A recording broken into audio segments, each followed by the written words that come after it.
medis ini kan suami istri. Paling lama ini ada yang berapa tahun? 2? 6? 12? Ada yang lebih dari 12? 15? Tadi ada yang 22 tahun. Dan dia tetap setia dengan pasangannya. Di sini kan nggak ada korban layangan putus nih kan? Ada satu kalimat dari saya kalau saya petik pas melihat film Layangan Putus. Siapa nama pemeran laki-lakinya? Si Aris, ya. Dia meninggalkan wanita yang sudah berjuang hanya untuk sebuah kenyamanan. Terkadang ini untuk pasangan suami istri bukan hanya sebatas ekonomi. Coba lihat sudah Layangan Putus, adegan seksual semua di situ, ya kan? Artinya kalian kalau sudah jadi istri, suaminya capek-capek kerja, sampai rumah udah capek suaminya, jangan sampai ngelihat kalian pakai daster gelember-gelember, terus bau bawang putih.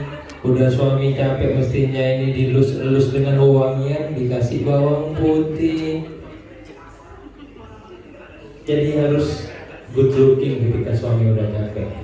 Kenapa hari ini harus dua-duanya cek? Biar tidak selalu kaum ibu yang disalahkan. Itu yang selalu saya tekankan di program Amir. Karena banyak sekarang kasus pada laki-laki yang bermasalah di kualitas spermanya. Ada 4: oligo, asteno, terato, sama azoosperma.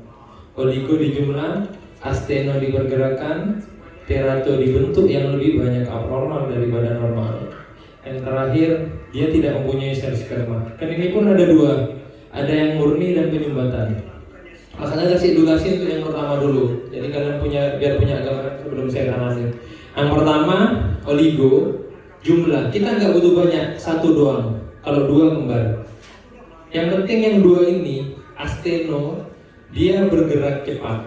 Kalau kalian punya sperma meskipun banyak, dia tidak bergerak, tidak ketemu dengan sel telur, sehingga tidak terjadi pembuahan.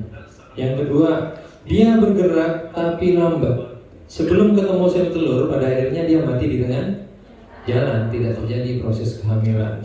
Yang terakhir ini kualitas terato, lebih banyak yang abnormal dari yang normal. Sperma ini kayak cebong, ada kepala, ada badan, ada ekor. Nah, di terato ini dia kacau bentuknya. Kebanyakan PHP kalau kasus ini, ngerasa kalian hamil tapi dapat seminggu mens.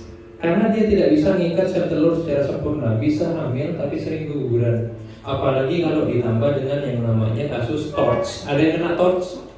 Toxo, rubella, CMV, dan kawan-kawan ada nggak di sini? Nggak ada. Nggak ada yang pernah cek karena juga mahal ceknya itu. Itu akan menambah kasus yang namanya sering keguguran. Terato ini juga bisa menyebabkan dia bisa berhasil, tapi kalian akan kelahiran yang namanya prematur.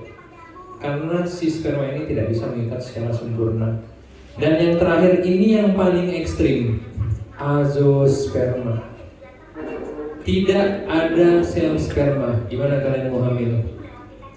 Cuma dia ada 2. 1 azoosperma murni, artinya memang udah bawaan. Ini nggak bisa. Butuh keajaiban dari Allah. Karena tidak ada kehidupan, apa yang akan membuahi sel telur kalian? Ini yang butuh keajaiban. Sama kalau perempuan ada kasus namanya aminore primer. Pernah dengar nggak?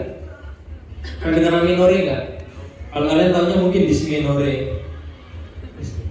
Dysmenorrhea ini kalau ketika kalian mens itu sakit, itu namanya dysmenorrhea. Kalau aminore primer, perempuan yang tidak pernah mens mulai dia perawan, itu nggak bisa.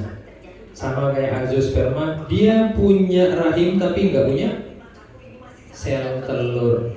Terus apa yang mau dibuahi? Nggak ada. Lanjut.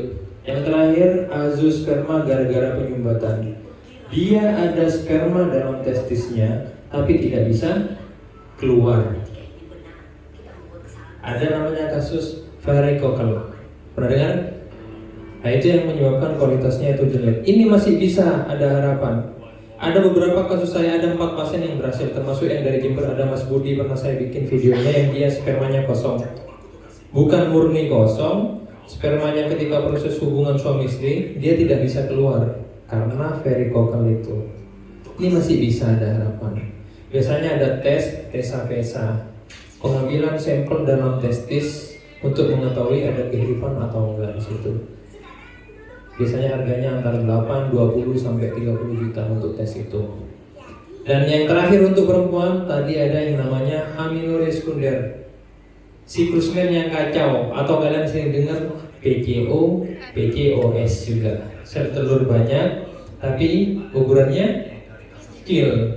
Ada dia sel telurnya kecil, jumlahnya juga sedikit. Ini mempengaruhi siklus men. Kenapa susah Mas Angga?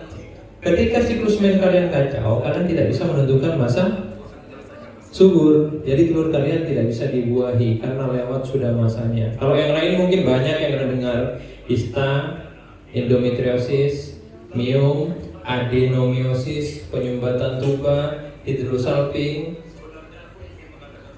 retrofleksi atau rahim terbalik, terus PCO, PCOS sudah. Apalagi yang kalian rasain? Saya yang masa nggak sebutin tadi. Ista, endometriosis, miom, adenomiosis, penyumbatan tuba, hidrosalping, retrofleksi, dan kawan-kawan lah. Itu aja. Lanjut ke pasien berikutnya. Itu edukasi sedikit dari saya. Oke. Pesan terakhir. Kenapa keduanya harus cek? Ya, ketika si istri bermasalah, kalian sebagai suami harus menerima kekurangan istri. Begitu juga sebaliknya. Ketika suamimu bermasalah, kamu juga harus menerima kekurangan suamimu sebagai seorang istri. Karena kalian suami istri harus kita berjuang bersama-sama. Mudah-mudahan semuanya berhasil menjadi orang tua tahun ini ya. Amin ya rabbal alamin. Jadi itu edukasi biar tidak selalu identik dengan klinik mistis. Mas Angga paling gak senang. Sekarang harus realistis kalian. Jangan selalu menyalahkan setan. Kasihan setan kalau kalian salahkan terus. Lama-lama ada Komnas Perlindungan Setan di negara kita ini nanti. Oke, next.